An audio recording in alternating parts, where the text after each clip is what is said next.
Breaking news flashed across every screen. Missiles strike Netanyahu's office. Chaos in Jerusalem. The world stopped. Sirens wailed through the city. Smoke and flames rose where the heart of Israel's government once stood. Journalists scrambled for cover.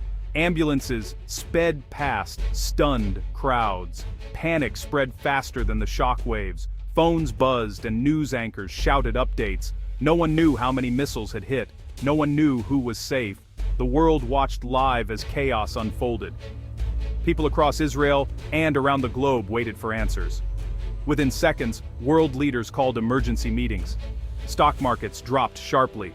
Drones circled overhead, searching for more threats. The city streets filled with screams and confusion. In one instant, the world had changed. The question was, what would follow? Everyone wanted to know who was behind the attack. The answer soon arrived. This was Iran's boldest move yet. But the consequences would reach far beyond Israel and Iran. At first, no one could confirm Prime Minister Netanyahu's location. Rumors flew through social media and newsrooms. Some said he was in a secure bunker. Others reported he was caught in the blast. Israeli officials spoke in rushed, tense voices, refusing to give details. International news networks repeated conflicting updates. Was Netanyahu wounded? Was he dead? Government spokespeople called for calm, but doubt grew. The streets of Tel Aviv and Jerusalem filled with anxious citizens. Everyone feared the worst. Could the leader of Israel have fallen? Iran celebrated on state TV, claiming success and showing images of cheering crowds. Israeli networks pushed back, saying their leader was alive.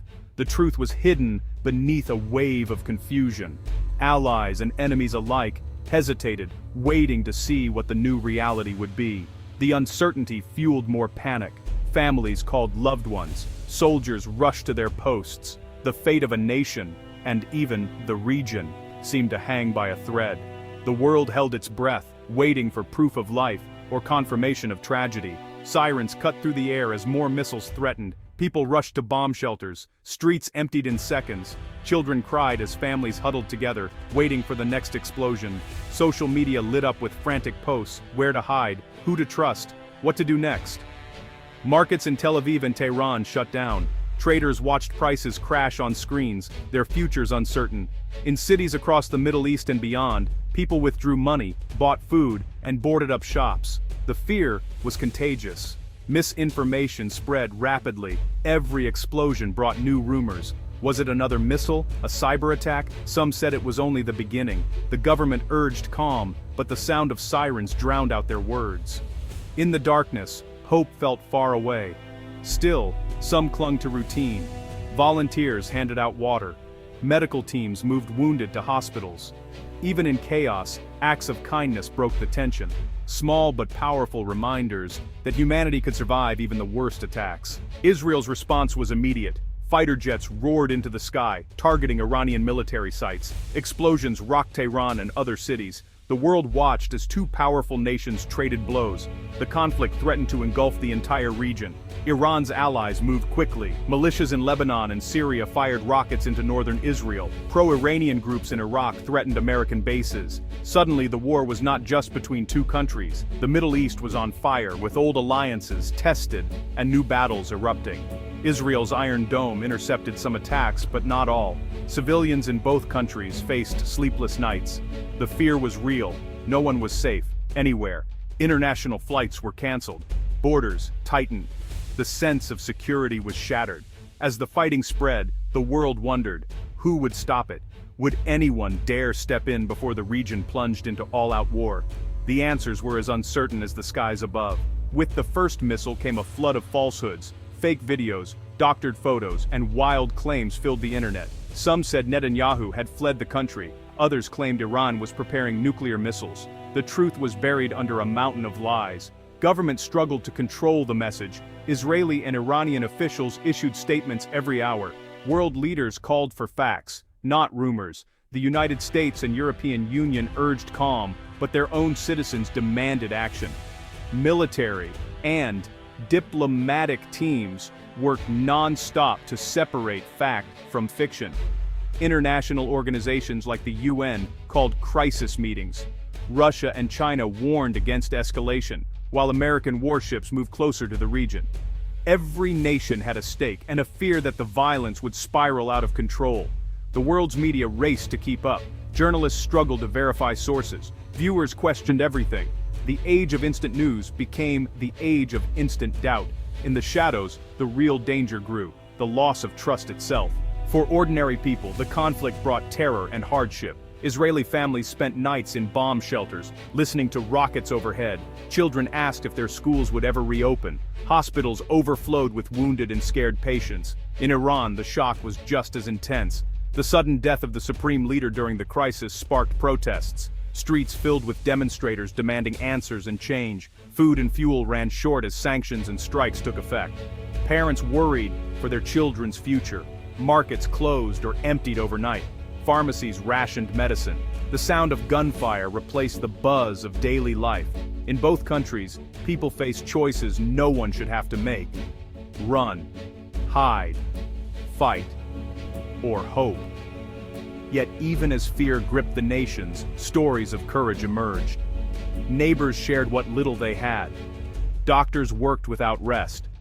Strangers helped one another in the ruins. The cost was high, but the will to survive was even stronger. The fighting did not stop at Israel and Iran. Militias in Lebanon, Syria, and Iraq launched their own attacks. Jordan closed its borders. Egypt called for urgent peace talks. The region's fragile balance shattered overnight. World powers moved swiftly. The United States deployed aircraft carriers to the Mediterranean. Russia increased its military presence in Syria. China called for restraint but sent ships to protect its oil routes. Every nation prepared for the worst. The United Nations held emergency sessions, but consensus was hard to find. Allies demanded security guarantees. Rivals threatened new sanctions and strikes. The world watched, terrified that a greater war was coming. In the chaos, smaller nations struggled to keep order. Refugees fled across borders. Humanitarian groups pleaded for safe passage. The map of the Middle East was changing by the hour, with no end in sight.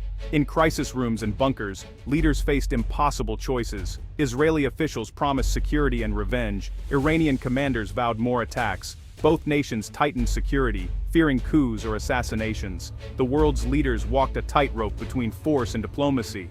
Governments tried to calm their people. Emergency broadcasts offered instructions. Police and soldiers patrolled the streets, watching for panic or protest. Religious and community leaders prayed for peace, urging unity amid fear. Across the globe, presidents and prime ministers called for restraint. The United States and EU offered aid and mediation. China and Russia pushed for talks but prepared for conflict. The pressure on leaders was immense. Every word and action could spark more violence or offer a path to peace. Still, most leaders tried to inspire hope. They praised first responders and volunteers. They reminded citizens of their shared strength. In the darkness, these words were a lifeline for millions. Even in the worst moments, people found ways to come together. In Israel, strangers welcomed families into bomb shelters. Volunteers cooked meals for soldiers and refugees. In Iran, citizens formed human chains to protect hospitals and schools. Social media, once filled with fear, began to show hope. Messages of support crossed borders. Artists painted murals of peace on ruined walls. Religious leaders of different faiths held joint prayers. The sound of sirens faded, if only for a moment, beneath songs of solidarity. Protests grew, not just for revenge, but for peace. Young people demanded an end to violence. Parents called out for their children's future. In cities across the world, candlelight vigils honored the lost and called for unity. These moments did not end the war, but they proved one thing: humanity's spirit is stronger than hate. Even as bombs fell, hope survived. The missiles changed everything. The world is now more dangerous, more uncertain. The death toll rises and the wounds run deep. Yet, as the dust settles, questions remain.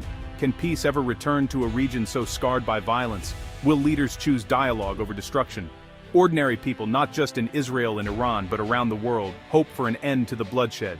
They yearn for leaders to find the courage to negotiate, to rebuild, and to forgive. Markets may rise and fall, but the human cost is measured in broken lives and silent prayers. The path ahead is uncertain. The scars will not heal overnight. But as long as hope survives, so does the chance for peace. The world watches, waits, and prays. Can light emerge from the darkness? History will judge what happens next.